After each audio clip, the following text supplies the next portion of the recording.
Hello, we are looking this Sunday at what often is known as Good Shepherd Sunday, and that's because our readings are all about shepherds and sheep, hence the background picture that I've put on to talk to you today.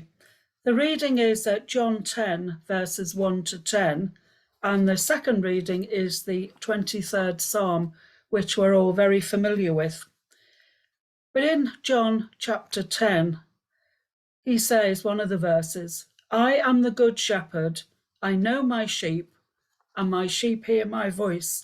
And I think a lot of you know that I've spent most of my life as a farmer, particularly as a sheep farmer, and have most years lambed over 900 sheep. So it really is quite familiar territory to me.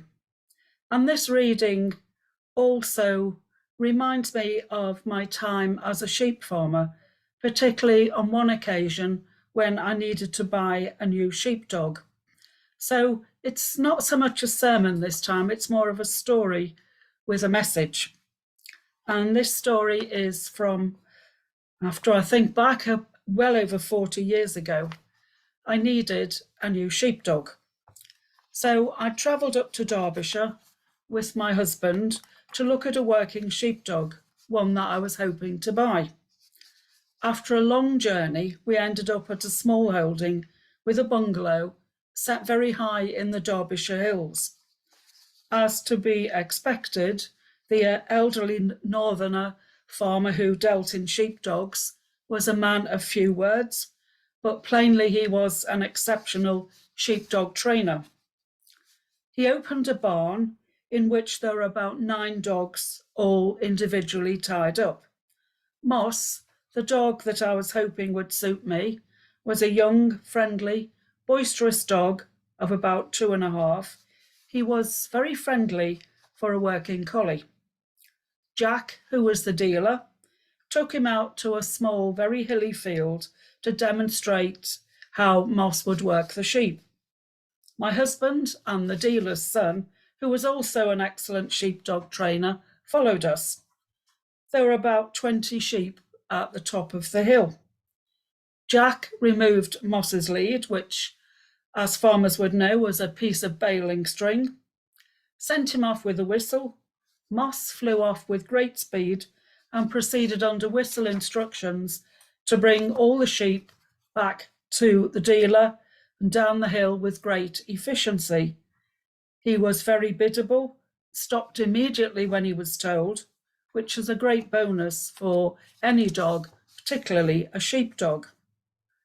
Then it was my turn to have a go. I was under many disadvantages. I was on unfamiliar territory with sheep whose habits I didn't know. I wasn't an experienced sheepdog handler. I was a woman in what in those days in the north was still very much a man's world, and the final indignity was the fact that I can't whistle. Moss and I tried really hard. He clearly wanted to please me, but could not understand what I was asking him to do. Moss was proving himself to be a good dog, anxious to please me, but unsure how to go about it. I desperately wanted to get on with this dog, but was also getting totally fed up with conflicting advice from the 3 men who were watching me. In order to try and help, I was given a sheepdog whistle, something like this,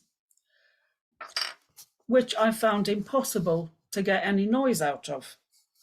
So in desperation, I asked to be left on my own with the dog in a smaller paddock with just 6 sheep.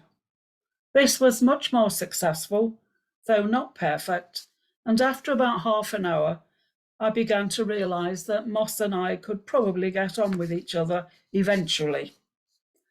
So, over a cup of tea, a deal was struck, and we drove back down the M6 with a dog and this free whistle, which I still can't blow.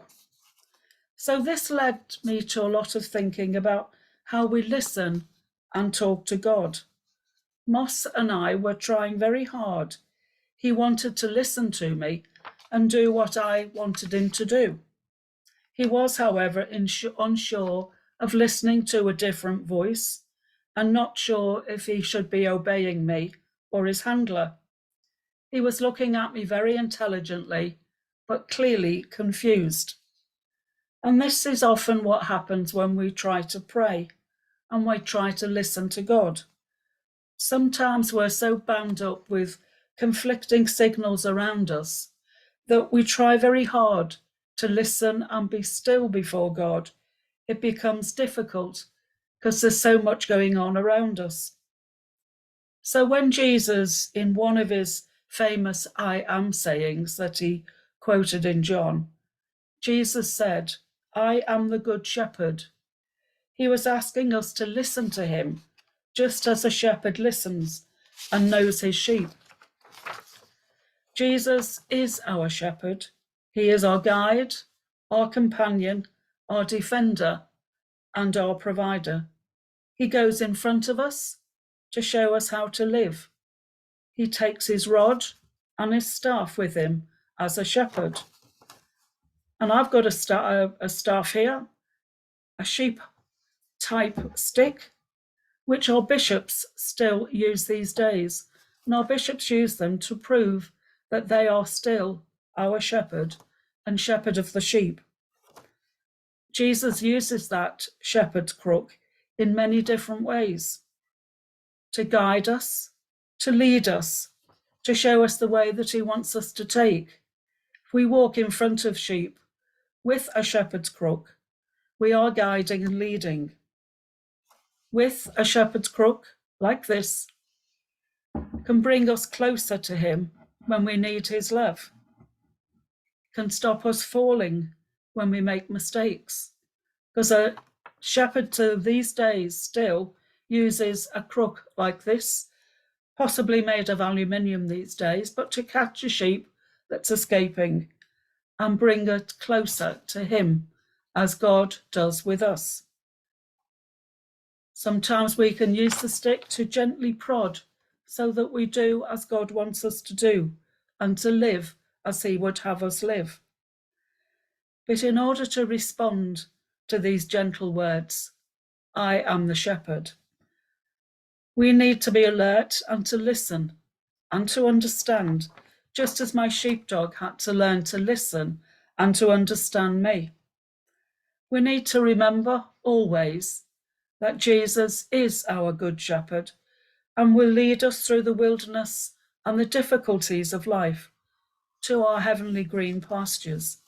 He will always lift and carry us during those times in our life when we need his love and support more than ever. I've also got my stole here as well,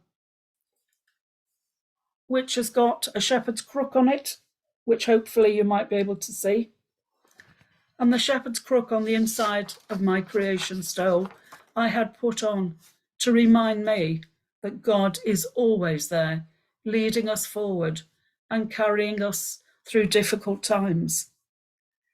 And sometimes we need to feel that God is close to us, even when he's far away, and to let him find us when times are difficult. So just to finish, Moss was the very best sheepdog I've ever had, and he did everything I wanted him to do. I was very blessed to have him, but I've still got this whistle, which I still can't blow. And Moss learnt to listen to my words and to be my guide through many years when I was farming, just as God is our guide, our lead, and our shepherd now.